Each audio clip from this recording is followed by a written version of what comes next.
In a video created by Solar Sands titled The Most Controversial Children's Book in History, Sands explores the book The Giving Tree, the background behind the author, and what meaning could be pulled from the book. But a section towards the tail end of the video caused me to start pondering the nature of negative emotions in stories. Before we get started, if you'd like to support me and check out a novel from an indie author, hit the link in the description and take a look at my sci-fi military series Blur Havoc. Or if you'd like, check out my Patreon, Subscribestar, or affiliate links. If anything, a like and subscription are enough. It would be much appreciated. First, a summary. In case you haven't read it, The Giving Tree by Shel Silverstein is a children's book about a sentient tree that forms a paternal love for a boy.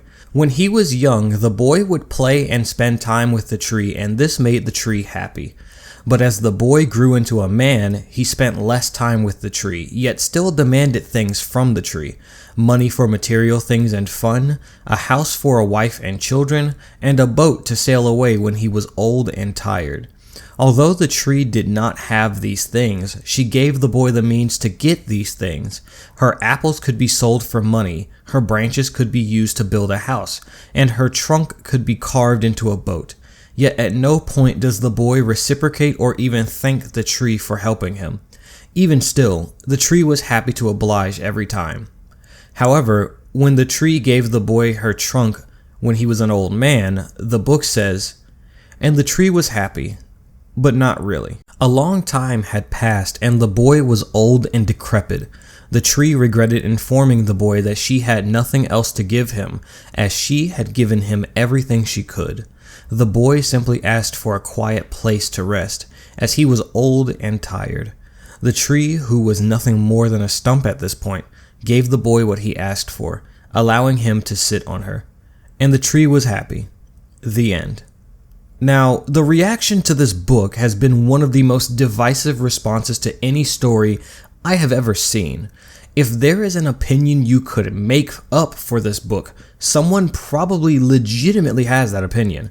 Many people hate this book, yet some, despite the intense distaste, find the book to be beautiful.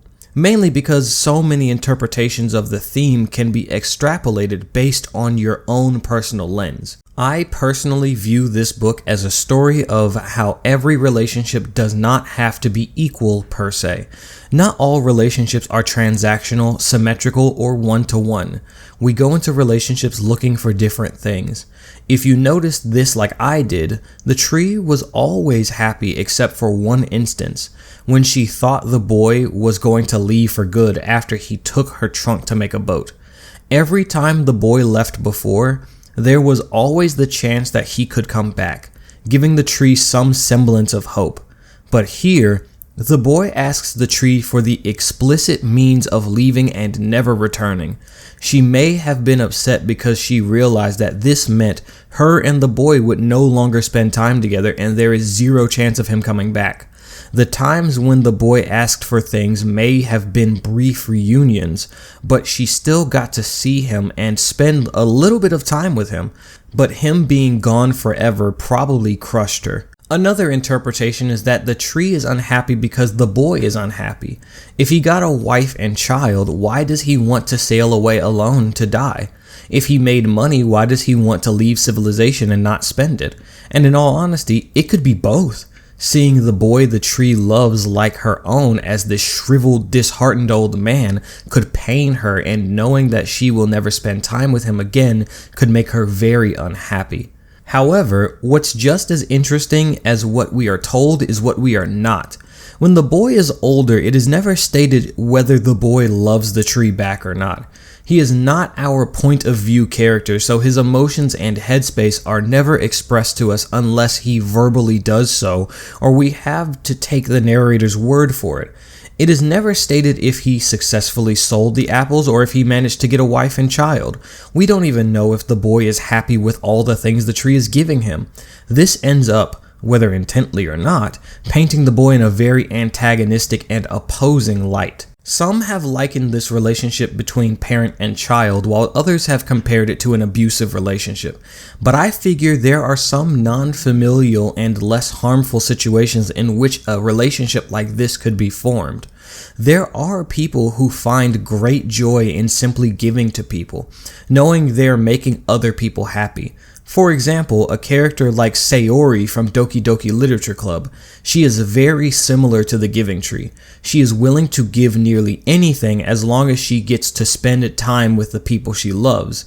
And just like the Giving Tree, the only time she becomes unhappy is when the terms of the relationship have changed. Sayori when she realizes she's catching romantic feelings for the main character, and the Giving Tree when she realizes that the boy may never come back. Is this healthy?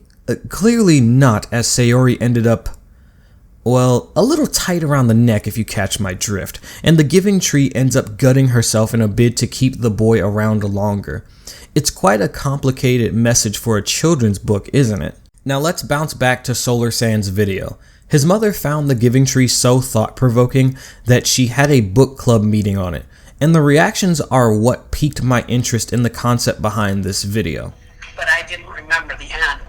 And as it went along, and the tree kept on giving, and the boy, as he got older, just kept taking, it just made me sad. Yeah, for me, I mean, it kind of reminds me of my marriage, put it that way, which is soon ending in a divorce. I mean, when I first read that book after not touching it for 40 years, I was quite animated about how much I hated it and hated the author. You hated the author, Shel Silverstein? Yeah, because that was a depressing book. I think that the emotions in the story are way too complicated for a child's mind to understand. like the tree's a mom, and the mom just keeps giving everything to the kid, no matter how old the kid gets. Yeah. So there's that interpretation. Yeah, there's that, which I don't like, because I feel like a stump right now. I feel like a stump. I do. I'm totally a stump. I noticed how many of the book club members hated the book because the emotions were either very complicated or because they were experiencing overtly negative emotions.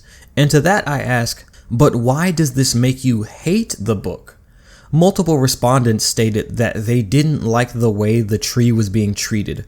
One man straight up said it reminded him of his marriage that was swiftly becoming a divorce. Another said it reminded her of being a parent, and that seems to be a big factor. They are inserting themselves into the story rather than reading this as a story they are a third party of.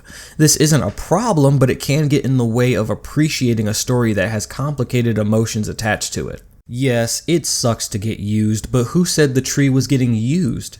It sucks that the boy doesn't seem to appreciate the tree, but who confirmed that? It sucks to give your all to someone and they give nothing in return, but who said the tree had a problem with that? That's the problem with inserting yourself into a story. You can't appreciate the characters for who they are. A good chunk of the analysis and hypothesizing of the characters that I just partook in gets skipped over when you try to fill in the shoes of one of these characters. You start to view things as definitive rather than up for interpretation. And the thing about negative emotions is that they increase the likelihood of something being remembered. As a writer, it is not necessarily a bad thing if your audience experiences a negative emotion such as sadness, regret, anger, or disgust. Modern movie slop cooked up by movie executives rather than actual storytellers will try their best to keep the mood positive and skip over the low notes. See The Marvels. Because negative emotions seem to equal a bad time for the audience. But what is the number one movie of all time without adjusting for inflation? Avengers Endgame. Why? Because of the ending of Infinity War, where half of the cast you grew to love over 10 years gets killed off right before your eyes. The incentive to see the next movie wouldn't have been as intense if the ending of Infinity War didn't generate so many negative emotions within the audience. Shock and confusion over the initial death of Bucky, anger over Thanos winning, sadness when Spider-Man died.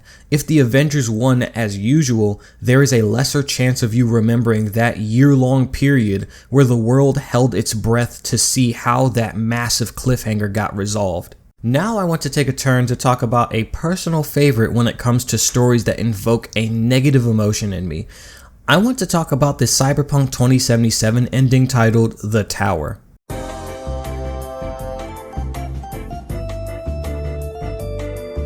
So first, a little background information. Well, more like a very quick lore explanation with how much stuff I have to explain just for you to understand the impact of this ending. So Cyberpunk starts with a heist in this super ritzy hotel called Konpeki Plaza, where you play as V and take up a gig to steal this experimental tech that has the techno ghost of a corpo terrorist named Johnny Silverhand, played by Keanu Reeves on it.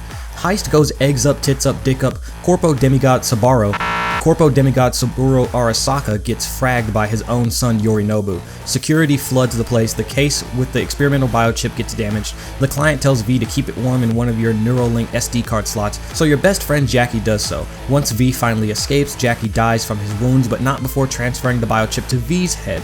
V meets with the fixer Dexter Deshawn, the lard ass who approached them with the job in the first place. He decides to burn loose ends and betrays V by blowing a 45 ACP caliber hole in their skull that apparently cost him money to shoot them with, lol, but because the biochip was in V's head, they are rebooted and resurrected at 1 HP mode. No, you don't get to enact revenge on Dexter DeJetster. Less you and me figure.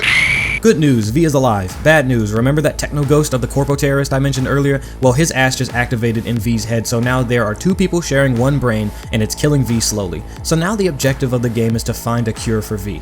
Got all that? Good, cause now here's the necessary lore for Phantom Liberty. At about the 2/5 point of the game, V gets a call from this spooky hacker lady who tells them that she has the cure for V's problem. I really think you should go in blind for this story because it is oh so delicious, so I'm going to be rather vague about most of the plot. The president of the NUSA was shot down in this shantytown in Night City called Dogtown, ran by the militant anarchist Kurt Hansen. You save the president, get deputized into the FIA, and now you gotta work with this smooth son of a bitch named Solomon Reed to save the spooky hacker chick named Songbird. Some things happen and you get the new ending based on one of the choices you made. After that, at any point during the game, you can call up the NUSA and get the new ending. Alright. I think that's all the context needed to understand what we are about to explore in this ending. Final warning, I am about to spoil the Phantom Liberty ending known as The Tower. Alright, so since you're still here, let's get going. After Phantom Liberty's main story, you arrange to meet your pickup on the rooftop of Misty's Esoterica, who's also your friend and Jackie's girlfriend before he died. Johnny appears and asks you not to do it because they will rip him out and essentially kill him a second time.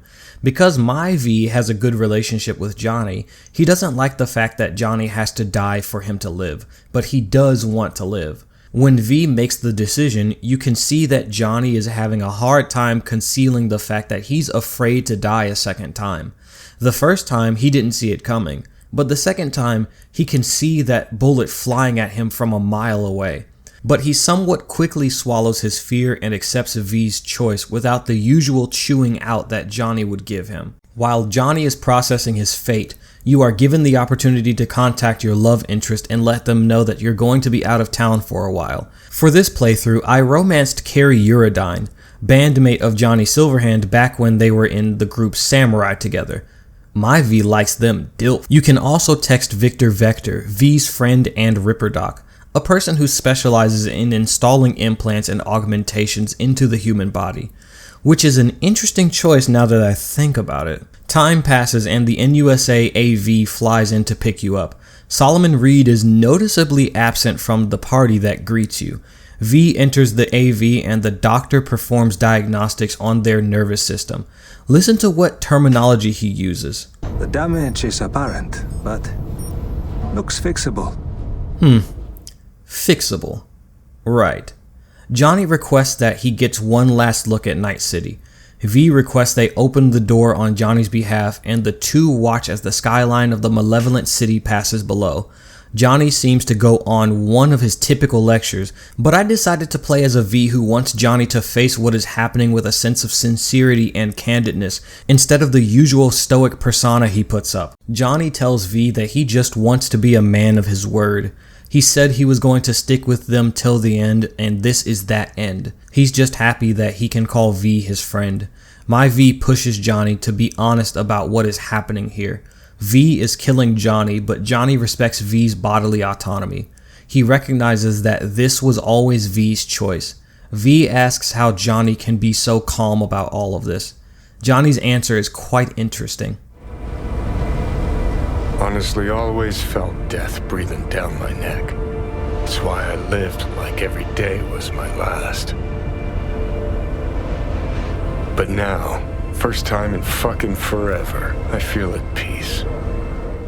There's more to this conversation, but we will save that for another time. The doctor sedates V as their emotions spike during their conversation with Johnny. As V lulls to sleep, Johnny sees the writing on the wall.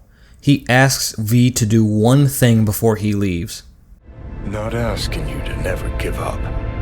Sometimes, you gotta let go. Just don't let anyone change who you are, okay? You can tell that Johnny is being earnest because he calls V by their real name. Despite all of the emotions and the chaos that took place during the Phantom Liberty campaign, Johnny wishes V well.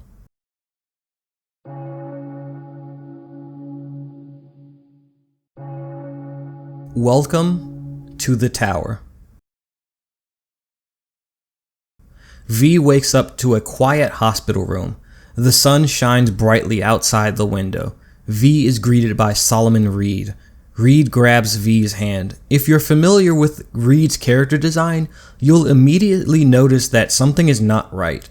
These implants on his hands, he definitely didn't have them during the expansion campaign. V tells Reed about how they heard Reed was too busy to meet them in Night City on the AV. Reed says there was no reason to be there at that time. That's strike two. He's here now. Must be a pretty important reason, and my V catches on to this. I swear the cyberpunk genre is all about this one line that Reed says here. Putting in a personal appearance. Bad news, gotta be. Just tell me. Surgery was a bust, right? Never that simple. Reed explains that the surgeons basically had to tear V open and cut Johnny out of his nervous system, which makes sense since Johnny could outright control V in some situations. The invasive procedure worked and V will live, but their nervous system will no longer be able to use any combat implants. All the tech and implants you worked for throughout the game have been deactivated, and V can never use them again. Now, V's brain and nervous system can only operate the neural equivalent of a smartphone. And if you think that's bad, the other shoe drops. There's one other thing.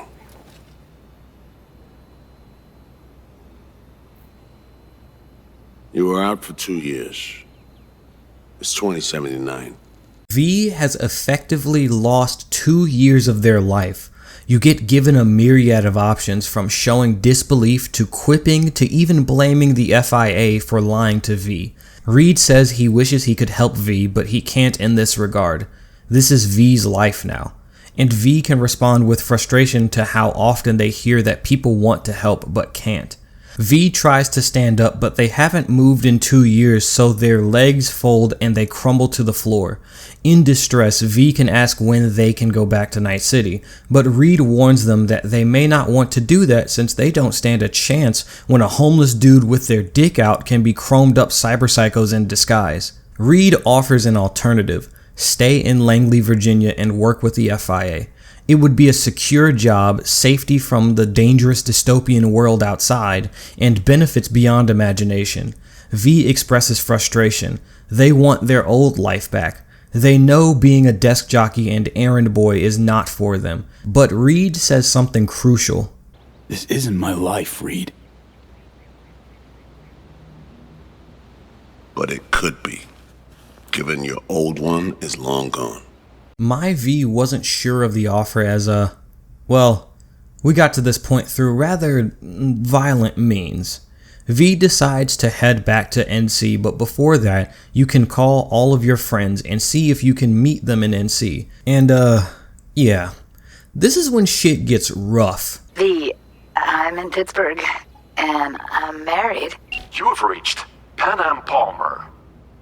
We're sorry. The subscriber is currently outside the service area. Please leave a message or call again later. Look, I'm I'm not the man you used to know. Couldn't stand to look you in the eye. Listen, as soon as I'm back, come on over. We'll go wherever you want. Give me a couple of months. Or... okay, four tops. Deal? So yeah, V's life may have been put on pause, but everyone else, life goes on. I would go into detail on each character here, but that's not for this video. The last call you can make is with Victor, your Ripperdoc friend. Not believing what V has told him, Victor tells V to come to NC and he'll run some diagnostics on them. He doesn't believe that V won't be able to use any chrome. When V asks if Vic is in his usual spot, he says something peculiar. Be on my way to see you soon. Usual spot. Yeah, in a manner of speaking. V heads to Victor's clinic with a bottle of Odugan Irish whiskey in hand. Don't ask why Delamain sounds and acts weird here, it's quest related. This version of Delamain talks about how he kept himself occupied while V was gone for 2 years. I stayed in a parking garage, but that got very boring very quickly. Then I began ferrying folk to their destinations, just like Father did in his time. And you took their money? Oh no, never. I wouldn't know what to do with it. I merely asked them to fill me up. V asks if they can stop by their apartment, but when Delamain checks his records, it seems that V was evicted due to their inability to pay rent in the 2 years they were in a coma. Also, while V was gone, the Arasaka Megacorporation has suffered so many losses that they are pulling out of NC after Yorinobu sabotaged the company by murdering his father. But in its absence, other megacorps are trying to fill the power vacuum. As V exits the car to visit Victor, Delamain says this little quote. And, V, a word of advice. We all lap up the last of our fuel eventually. But that hardly means the journey wasn't a joy. V walks up the stairs and there's this ominous red glow in the stairwell. At the top of the stairs are 2 guys who spot you. You can choose to deal with them a number of ways. Ignore them, flash your street cred, be aloof, or be aggressive. For this playthrough, my V decided to mention that he was from here and he has just been gone for a few years. In the goon, yeah, he's not impressed. Actually, this is my hood. It's been away a couple of years.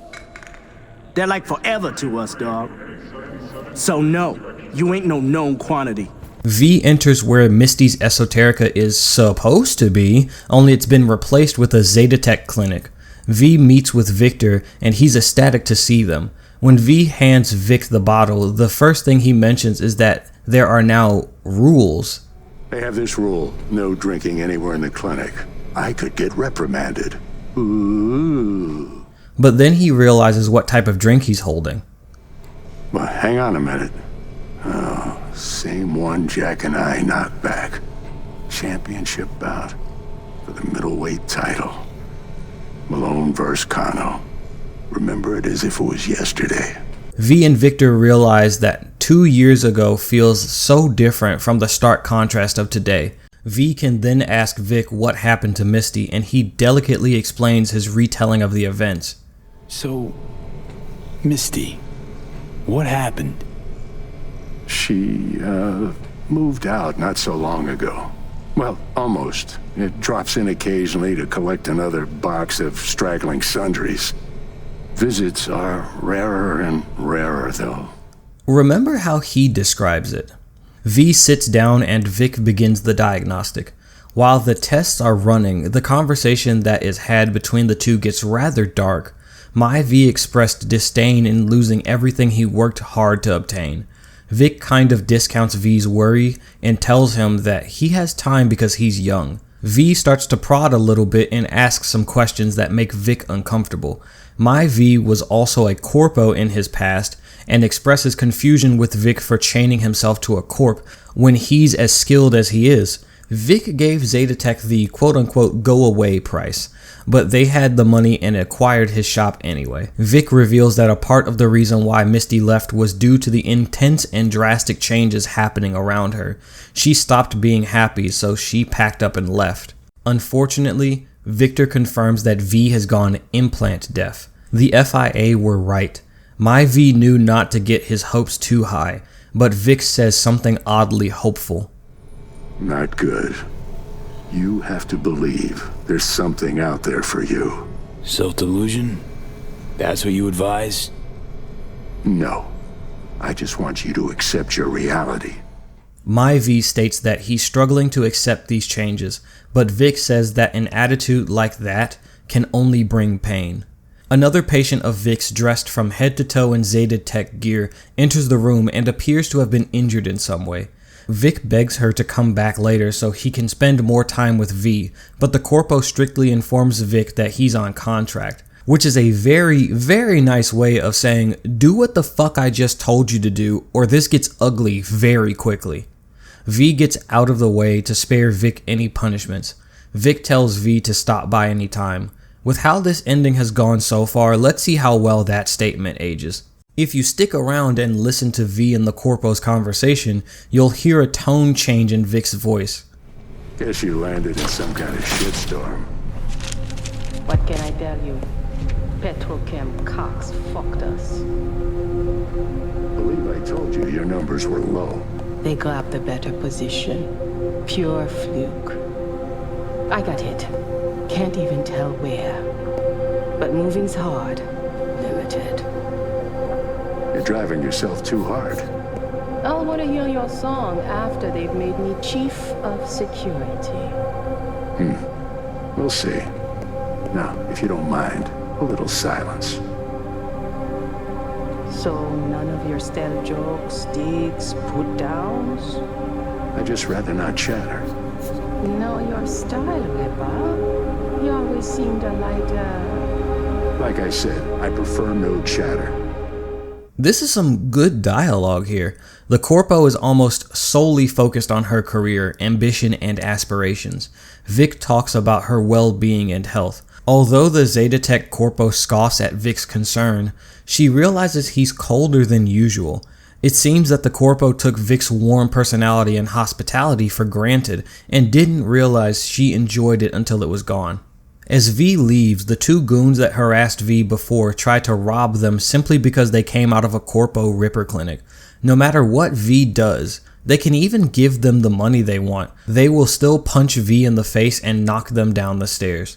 As V comes to, he sees a familiar face standing above him, Misty, and she looks wildly different from when we last saw her. My V tells Misty how hopeless he feels. He got robbed by two goons that the old V could have taken out with a single hack of their brains. Misty tells V that all hardships pass, just like everything else. V wonders how they're supposed to move on from this, and Misty tells them that they'll learn how to live like the rest of the regular folks, the non-combatants and normal citizens. No more badass strolls down dark alleys taking out tiger claws assaulting women.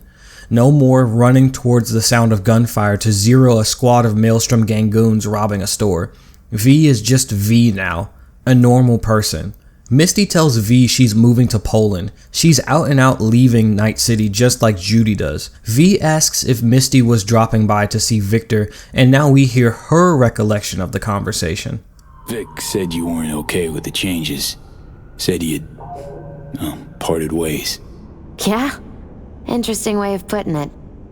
Actually, I told him he'd gone soft, and I had no intention of following suit. Misty tells V that, out of all things, her favorite herbal shop burning down was the reason why she decided to leave NC. She realized that everything had changed. Nothing was the same anymore. Jackie died, V was MIA, Victor sold out to Zeta Tech. She was unbalanced. That was when she knew it was time to leave, because she couldn't help others if she couldn't help herself. Misty tells V that the thing that got her out of the last dark pit she was in was finding out that V was still alive of all things. My V said that his life is basically over and it's flat on its ass like he was a minute ago. Misty says a line that really starts to bring everything home. Doesn't matter. My life's like I was a minute ago. Flat on its ass. Like it was when Arasaka booted you out? Like after Konpeki? Like it probably will be again? You might see this as odd or extraordinary. But life's about changes. Unwelcome ones, too. My V also said that Misty made the best choice out of everyone, leaving before NC got her good.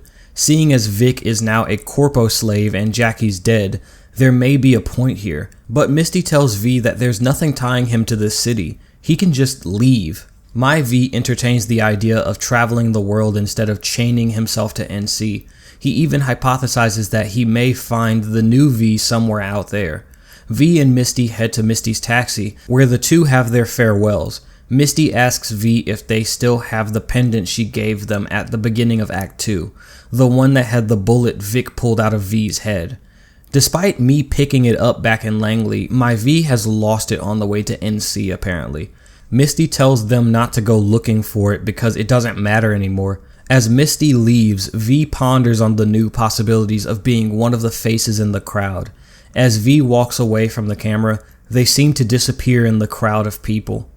During the credits, we see messages from a few of the people V met on their journey here. I won't go into detail on every message here, but Vic's message is the final nail in the coffin of V's old life. Hey V, it didn't quite work out in our last talk, huh? What do you say to giving it another try? We'll drink some beers, watch a legacy fight. Downtime to look back upon fondly in our new lives. They're looking to redo the clinic, sending me off to Frisco of all places. A new beginning for everybody, I guess. Though I have to say, some proper closure could make it all easier to bear. It would, for me at least. You think you'd be up for that? And that was the tower ending. Somehow the most depressing ending of a game where you can just choose to kill yourself and the game treats this as a valid ending. But once you get past the sour notes, you can find the sweet melodies this ending has to offer. Let's talk about the ending's namesake. The Tower, the 16th trump card in the major arcana. As described by multiple sources, the Tower is a tarot card that represents sudden, drastic change, a disruptive revelation, and even a potentially destructive new path. But it also can represent freedom, liberation, higher learning, and the destruction of illusions. With that in mind, we can see how this overlays nicely on top of this ending of the game. For V, this change in their life was sudden and drastic. 2 years of their life gone, and they can't even reclaim what they've managed to earn because their implants will kill them if they are activated. V experiences a crisis of identity and faith in themselves. Everything is wrong, down is up is left, forward is stop. And to top it off, almost all of V's friends want very little to do with them. My V was lucky to be dating Carrie because he is the only romance option that will not break up with V in this ending.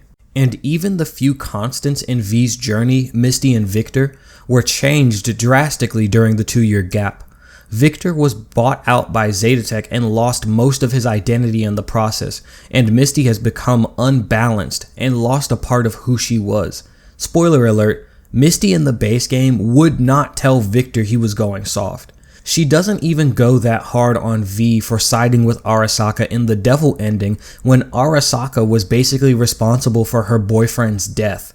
And even Vic ends up leaving Night City as his corpo overlords have ordered him to move to San Francisco and work there while his clinic is being renovated. For reference, Night City is located where present-day San Luis Obispo is. Well, at least in the 2077 continuity. So that's a 3-hour drive through a scorching hot desert just to see Vic if V stays in Night City. But drastic change is needed in order to make room for new possibilities. If V hadn't had their implants turned off, they probably wouldn't have thought about the other options on the table. The dialogue options show us that V thinks about traveling the world, returning to the FIA for that job with Reed, or even becoming a fixer like Dexter Deshawn. Only less shit. You and me figure. V is not tied to their failures and setbacks. The ending rings similar to the story of the phrase, "This too shall pass." The abridged version is that a king asked one of his sages to make him a gift that will make him happy when he is sad and sad when he is happy. The sage left and returned a few days later with a ring. The king read the inscription on the band and it read, "This too shall pass." When Vic holds up the bottle of Odugan, he reminisces on the good times he had with Jackie. V calls all of his friends who he had been on adventures with and had moments of intimacy with. V comments on how Johnny would have celebrated the death of Arasaka, something V wouldn't usually view with nostalgic gleam. But those times have passed. On the bright side, this dark spot V is in will pass as well. There will be a day where their tribulations will be over, and V will be free, which is another aspect of the Tower card. Many of the characters are set free of their past hangups and setbacks in this ending. Misty and Judy find freedom in leaving Night City and either are or will be happier for doing so. Especially Judy, because she leaves Night City in every ending except for the easy way out ending, and realizes that she was depressed the whole time she was in Night City. Takamura is basically Arasaka's biggest fan, and he wanted to avenge the death of Saburo Arasaka. In every ending, Takamura either curses V for betraying Arasaka and is implied to commit seppuku shortly after his message, or he tries to help them with the Secure Your Soul program, which would have made V into an engram like Johnny, and they would have been locked away in Arasaka's quote-unquote prison of souls, as some characters like to say. But in this ending, Takamura reveals what has happened to the Arasaka since V left. He and Yorinobu's sister Hanako tried to confront Yorinobu, but it ended with Hanako dead and Takamura to blame for the death of yet another Arasaka. So he was forced to turn away from the Megacorp. Now he can live in a future where he is free to make his own choices independent of the well-being of Arasaka. It sucks for him now, but he needed it. As Takamura put it, "You are very strong medicine, V."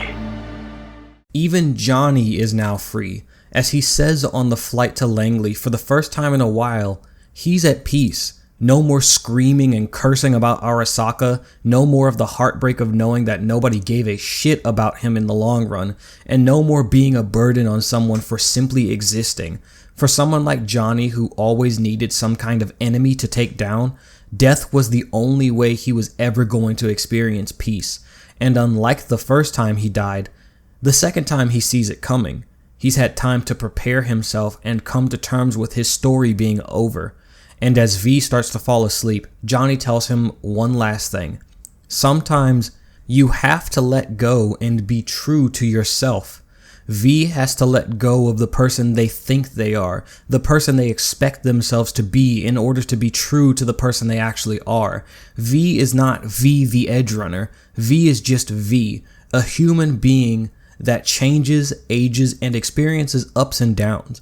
In order for V to be happy, they have to let go of the past, because it's gone. The Tower ending is all about how life will throw everything and the kitchen sink at you. Sometimes to the point where it feels like someone is straight up out to ruin or kill you.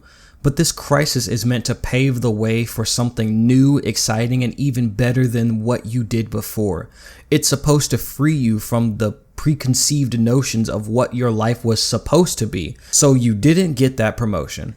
That sucks. But one door closes and another opens that you never noticed was even there in the first place because you were so focused on trying to get to that first door. The Tower is easily one of Cyberpunk's most impactful and powerful endings. And I fucking hated it the first time I played it. The sour taste of V's life getting flipped upside down was too much for me the first time I played. Just like the Devil ending, I had so many negative emotions after witnessing the story unfold. I hate seeing the part where these two goobers flatten V when they could have easily sliced them in half if V had all of their implants active. I hated seeing all of V's friends move on without them, except for Carrie, of course. But for this video, I asked myself one question. Why? Why does this ending invoke such a negative emotion in me? What am I to gain from an ending that made me feel so bad? Not only is the cyberpunk genre notorious for curveball endings like this, but I personally think a nuanced message such as this wouldn't have worked if everything was positive and hunky-dory.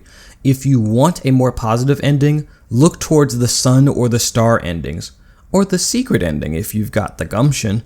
The very complex message this ending is trying to convey would be greatly diminished if nothing in V's life changed post-surgery. The negative, sudden, and grand sweeping changes are needed for V to see the new opportunities that become available. If V could simply go back to their normal life of hunting down cyberpsychos and blasting scavs to the tune of tens of thousands of eddies, would traveling the world even be an option V would entertain?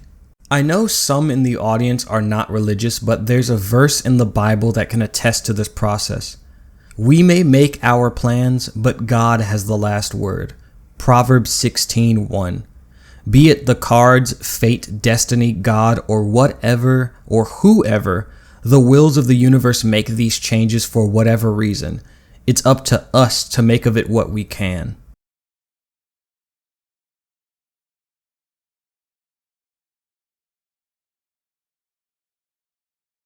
The Giving Tree, a story of an unequal and one-sided relationship, where an ungrateful boy takes from a generous and loving tree without so much as a thank you. A story where the boy only spends time with the tree when she has nothing left to offer.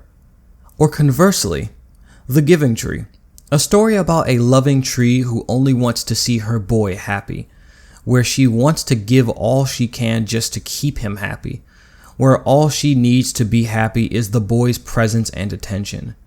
And in the end, after so many years, she finally gets that attention. It's easy to look at a story without nuance. It's easy to pick sides and point fingers when you see someone do something that you don't like or experience something that makes you uncomfortable. It's easy to insert yourself into a story and say, well, I'd hate if that happened to me.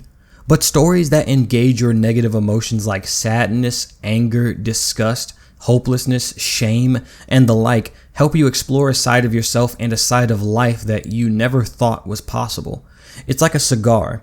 Upon your first time smoking a cigar, you may puff it incorrectly and choke on a big cloud of smoke. But with a little instruction pointing you in the right direction, you'll puff a cigar and be witness to a whole new experience, finding flavors that you didn't think were possible in a cigar. Cinnamon, milk, cream, honey, butter, cocoa, red pepper, cherry, nuts, leather, hay, flowers, and even wine. You just have to be patient and go in with an open mind. Don't bail out and count something out just because it makes you feel uncomfortable. You'll miss out on something quite interesting if you do so. Thank you all for watching, and I will see you in the next video.